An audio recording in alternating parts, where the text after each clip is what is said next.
emerging. I could not agree more about this. Mobile platforms are starting to resemble home platforms more than ever. Or, probably more appropriately, home consoles are starting to resemble mobile platforms more closely than ever. Why is that? Because let's face it, folks, the best work that's been going on in terms of interface, the best work that's been going on in terms of software and UI development has been going on in mobile for a long, long time now. And if you look at how things get implemented today, I mean, Xbox is about to undergo a large revamping of the dashboard on Xbox 360, for example. It's starting to look a lot more like the mobile versions of gameplay game consoles. There's a reason for that. The reason for that is because most of the good work is going in there, and it's driving that space. It's driving it. It's looking very different as a result. So you kind of see those things encroaching on one another. I'm not, as Mr. K said, I'm not really going to say that that's necessarily a good thing or a bad thing. I don't know yet, but it's hard to imagine in any case. But I think it is still the philosophy of several game manufacturers and game companies out there that say, hey, these things need to be a unified experience, and we're going to create and deliver a unified experience for everyone involved. DTX 180 asked the question I've already kind of brought up here, which is that are touchscreens appropriate control methods for gaming? And I think there's an interesting, I think that's a great question. I don't have an answer. I'll tell you right now, the way touchscreens operate right now, I don't think they are. What can you do with the touchscreen interface that goes much further than a Temple Run, an Angry Birds, a Fruit Ninja, Cut the Rope, those all the big mobile titles, or the kind of more puzzle-oriented games like Words with Friends, things like that, right? What do they really offer besides that kind of implementation? Not a lot. It has to be very stripped down and very simplified to use if you're just using a touchscreen format. And I don't see that kind of trend continuing in order to be able to provide that kind of great experience. I see it being a tremendously developed and attentive platform, and as things get bigger, screens get bigger, the capability to do more control is there, right? But I'm not really a fan of the whole phablet idea, so something that's a big old, phone that's almost a tablet, or a tablet that works as a phone, isn't really lighting my fire. So, having that kind of expansive touchscreen capability, which at that point you could use multiple fingers, you could even throw a controller right on it and you wouldn't even know it. There's potential there, not sure that it's the way to go. But what I am thinking is that there are a lot of innovative things coming, right? What Valve working on, which was announced this week, Valve had been working on an immersive augmented reality solution for playing video games. Google Glass, the new Samsung technology that's supposed to follow your eyes when you scroll, take Connect and the things that it's doing with voice control. Some people already mentioned Siri, the capability to use that kind of voice recognition in video games. I think when you combine all those things together, not even to mention the Oculus Rift, by the way, what you really find is, I think that many companies are looking for the next big thing in control. And what I think we're finding is that touchscreens really aren't it. And I think that's what DTX is saying.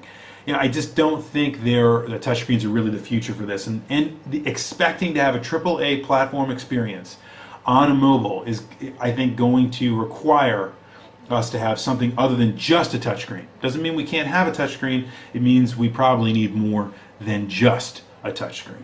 Just my opinion. Maybe I'm wrong, but that's how I feel. Sonic Rose talked about the handheld market really is kind of custom made for more casual oriented games. And I think this is absolutely true. Several of you mentioned the idea that you'd like to jump into a game for 10 or 20 minutes and then jump out. It's difficult to play AAA titles this way. Not impossible, but by and large, it's very, very difficult. Save states aren't available. Your capability to kind of, jump in and jump out, or even not pay too much close attention, is very limited in AAA titles.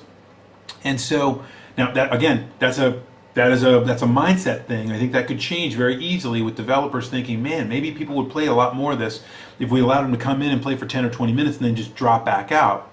Maybe that's coming. I don't know. You're certainly going to get, you might placate some people like me who want to put in 10, 20 minutes, but you're also going to be pissing other people off because they go, oh, games aren't difficult anymore. They're so easy. You can save whenever you want. It's like, come on, guys. Have a little heart here. I get what you're saying, but I just couldn't disagree more. I mean, if the big selling point of all these consoles that they're accessible, then make the games more accessible. If you want to make it so hard on yourself, then don't save any states. Then just complete the game without save states and save us all a lot of trouble. Or, like any good feature, folks, I'd love to see something be able to be turned on or turned off. That's the best feature in any game. If it's a good feature, it can be turned on or turned off. From difficulty all the way to simple UI configuration changes like being able to turn on save states or turn off save states. Is that asking too much? I don't think so.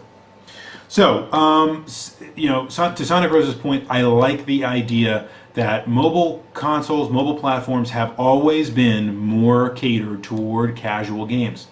Doesn't mean that they're not capable of delivering some really cool experiences, and they have and they will. But folks, let's face it, they're much more casually oriented because they have to be than the AAA titles that you see released for home consoles. Just the way that it is. So if we want to see that AAA experience, we're going to need to see a little convergence. And I think the signs are there, but we're definitely not there yet. Dragon Chi talked about really, and I think this was echoed several times, really it's unimportant to define things as AAA anymore, What you want is an entertaining experience, and I don't really care where it gets delivered, or who made it, or how big the budget was, or what the intent and design was. If you look at some of the biggest hits of the last couple years in terms of units, and in terms of the penetration into the global consciousness, it's not necessarily the Halos, the Call of Duties. It's actually the Angry Birds. It's the, Words with Friends. Those things have global brand awareness. They might not stick around for a long time. They might not be the same kind of, addictive, creative experience that people can continue to do over and over and over again the way those other guys are. But they become very recognizable by a lot more people in a hurry. And by the way, most of them are free, or at least a version of them is. Tough to compete with that, right? It's just because that's what mobile consoles and mobile platforms are catered toward delivering. But doesn't matter what platform you put it on, if it's entertaining, I'm going to play it. It's my feeling. I'm sure it's the same feeling as many of you out there as well as Dragon Chi. I Feel Asleep talked about that AAA titles designed specifically for mobile could work. And I think that's probably true. What you probably need to see from that, though, is the idea that the convergence that Mr. K is talking about probably needs to come together at the same time, and converge together into one, I guess, easy to deliver, or maybe not easy to deliver, but I'll say that because I think it's important. Easy to deliver package. Right now, if you want to develop for Xbox or PlayStation 4 or whatever, you get the SDK and then you can kind of go. You get the software development kit and you move. I think you're seeing the convergence of very easy to develop platforms like on mobile, and then you see these SDKs from these companies. At least in the consoles, they're trying to make these consoles very, very easy to develop for. That's part of why they're doing what they're doing. So once you kind of converge all those things together, I think you could see AAA titles that are specifically catered toward a mobile experience that also work very well in home consoles. People do play Angry Birds. People do play Minecraft, across platforms, and they work very well. Are those AAA titles? No, mostly not, I would say. I mean, that's debatable, but I don't think so. I think, though, that if you were to create a AAA, game specifically for a mobile platform, then you'd have to say it's also got to be as good on a home console system as well. And lastly, Mr. Andy Cretin said the accessibility of handhelds is great. That's the selling feature. And if those games are AAA games, and those things can be accessible, then great. If they're not, then that's okay too. It's just that, it's kind of building off of, if it's entertaining, I'll play it. But, I think what he's saying is that the accessibility is the key feature. So as long as something is accessible from a mobile platform, if it's not AAA, so be it. If it is, great. But my question really focused more along the lines of, would you like to see it? And I think most of you said no, regardless of the implementation. And I'll jump right into my 2 cents about this.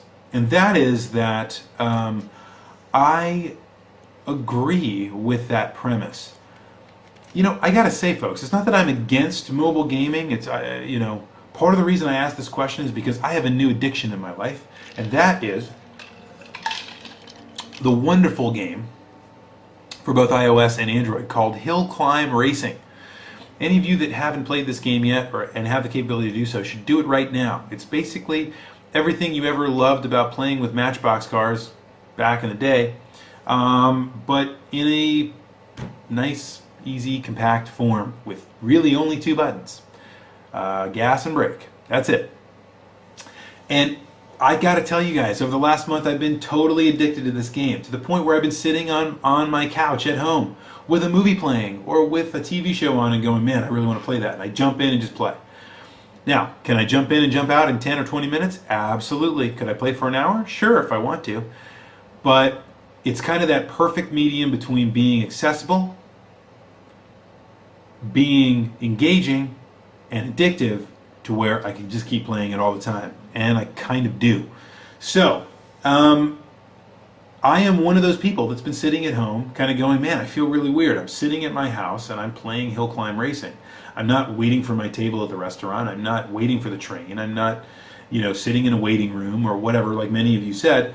I'm just kind of sitting in my living room playing a mobile game. And it felt really strange. So for me, the reason I asked this question is because Hill Climb Racing to me is the apex of what handheld and mobile gaming should be. It's simple, it's accessible, it's easy. You know what it's not though? It's not a AAA game by any stretch of the imagination. It's probably 2 or 3 guys in a garage that decided they were going to make a game and had a cool concept. That's it.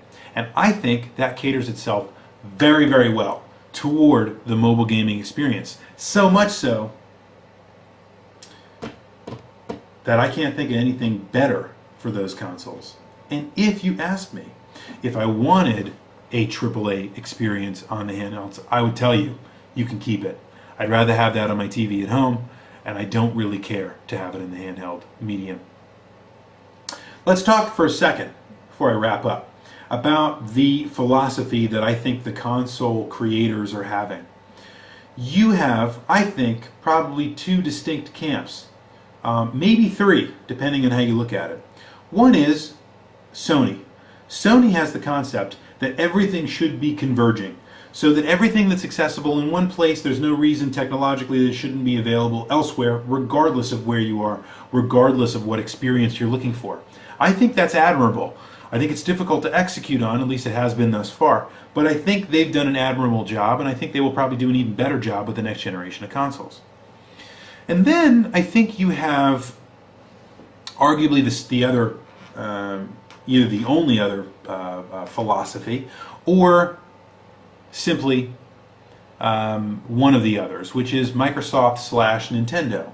And that is that the AAA experience is meant for the living room, but we're going to allow you to take that to either an augmented space with a mobile device, or something that actually allows you to experience a smaller version of it, not watered down necessarily, but just a smaller version of it, so as not to take up the space of the television, take up the space of the entertainment center.